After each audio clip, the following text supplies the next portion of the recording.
Back when JJK was dropping weekly, the fandom was constantly bickering and arguing with each other, trying to figure out what would happen next. The only things fueling these rabid dogs were our humble providers, Mayamura and Myth. Now, amidst this chaos of waiting for weekly releases, these two fellas were our main sources of JJK content, and whenever we were stuck with a weekly break or just a gap in the JJK manga in general, that's when the main man, Nandry, would step in and misinform everyone.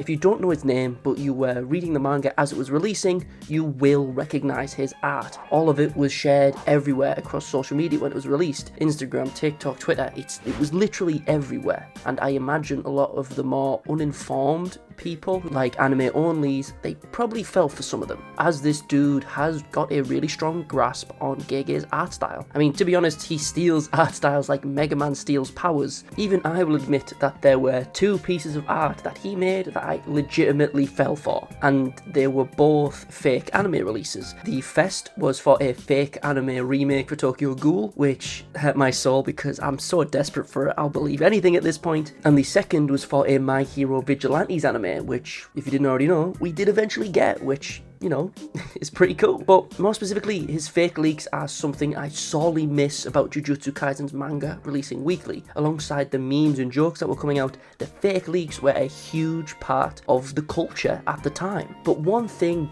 Nandry kept doing relatively consistently during the Shinjuku Showdown through these fake leaks was accidentally predicting the future of the manga's plot at the time, in regards to where the plot was actually going to go, who was coming back, what was happening. So let's just go through a couple of the things that Nandry and his fake leaks predicted. He predicted Yuji getting his own domain. Granted, it's very different to what we see in the fake leak. I mean, there are two pieces he did for Yuji's domain, one being the kind of goofy idea that Yuji's domain would be a boxing ring that everyone, it was like a fan theory that everyone heard about. That is obviously a fun but goofy idea which very much didn't happen. And the other one was it for a like benevolent shrine, as people were calling it. Yet again, whilst the actual domain we see from Yuji is very different, it is still cool that it, you know, he predicted this alongside Yuji just using Sukuna's slashes. He also predicted this through his fake leaks, as far as I'm aware. He also predicted Nobara coming back of all things, which, you know, pretty cool as well. I wasn't happy with Nobara coming back, to be honest, in the way that she did, but he did predict that through his fake leaks. Another unique one was Sukuna being forced out of Megumi's body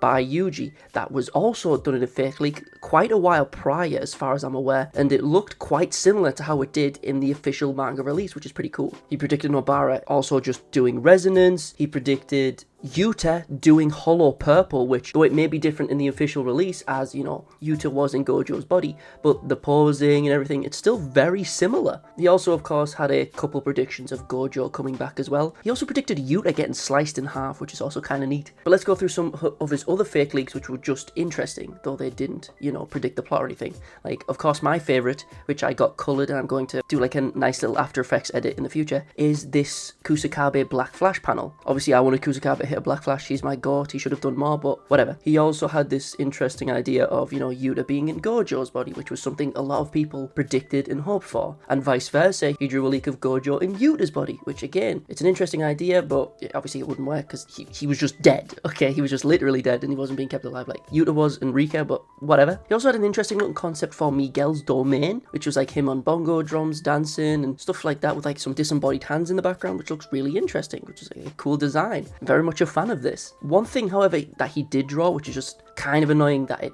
you know, didn't happen in the main series, was the merger. It's one thing that a lot of people forgot about or were upset by, and yeah, we didn't get to see what the merger was or what it would do. He took the design from the merger that, you know, was shown when Kenjaku was discussing the merger and stuff, and it looks really cool. I wish it was, you know, expanded upon in the actual story, but hey, we didn't get that, what can you do? But one cool thing he did design, which is also a shame that didn't happen, but it also couldn't have happened, is Todo using Garuda. Obviously, you know, Yuki went in black hole shenanigans and didn't come back, but really cool idea and concept. Stuff he draws either tends to predict the manga or highlights things that I think a lot of people wanted to see in the manga. Like, for example, this cool little piece of, you know, the Gojo clan and all of them having 6 eyes and stuff. That's like a cool idea, but, you know, a problem I have with the main series and a lot of other people have is that we didn't get anything to do with the Gojo clan. Even in the light novels, we don't really get anything. We just get like a single user that's named, but nothing about the actual clan itself. But you know, really cool piece. And I saw this one spread around a lot on TikTok and stuff when it initially came out. A lot of people fell for this as far as I'm aware, because it came out around the time of JJK ending, like with the last 3 or so chapters. So I saw this one posted around everywhere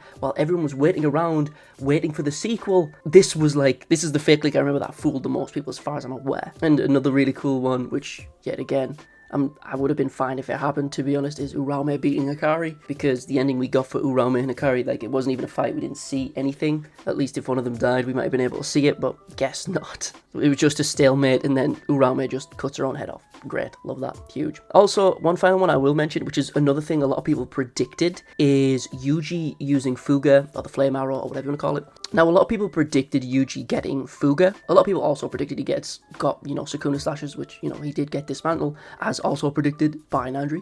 But he didn't get Sukuna's Flames, which was something a lot of people wanted to see, but didn't get, which is, you know, it's one of those things where it's cool in concept, but I don't know. I don't think it would have worked in the main series, but whatever. Now let's just look at a couple of the gag ones you would have seen going around. Like, there's a bunch of Fortnite art pieces he did. I think there's 3 or so. Really cool. We see one where Gege jumps in front of the Hollow Pebble from Yuta.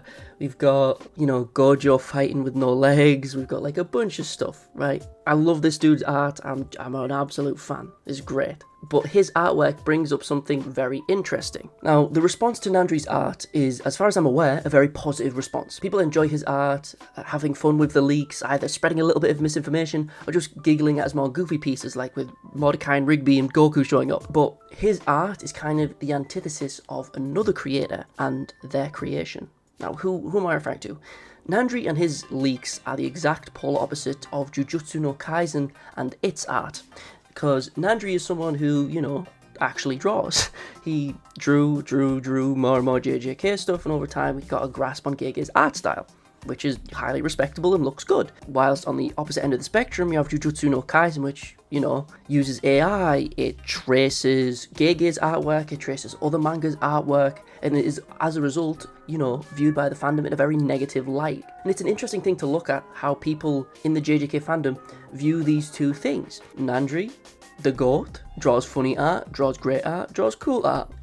Jujutsu no Kaisen, written like ass. It killed Ichiji for some reason because the author didn't read the manga and just thought he was dead. It uses AI, it uses, you know, traced One Punch Man, it traces a bunch of things. It's just a very unfortunate thing, and it's just overall not great.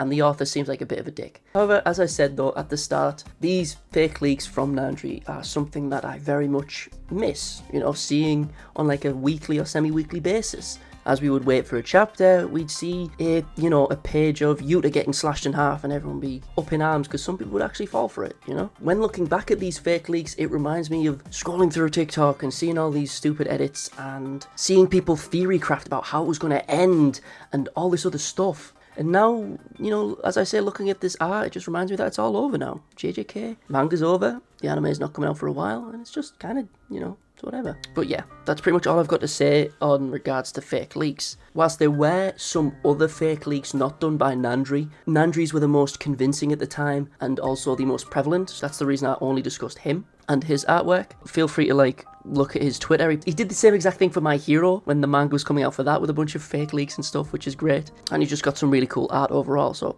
feel free to check him out in the description below. And don't read Jujutsu no Kaisen, it's pretty bad. But with that being said, doodles my doodles, hope you see you in the next one. Peace. Also, yeah, I'm just going to put this little section at the end here. You're probably wondering why this isn't the Kusakabe video. I keep trying to make it pretty, and I've got 3 channels on the go at the moment, so I'm slowly like clawing my way through editing all of them. I'm sorry, but trust me, we're getting there, okay? I'm getting there. But thanks for watching. Hopefully I'll see you in the next one. Peace.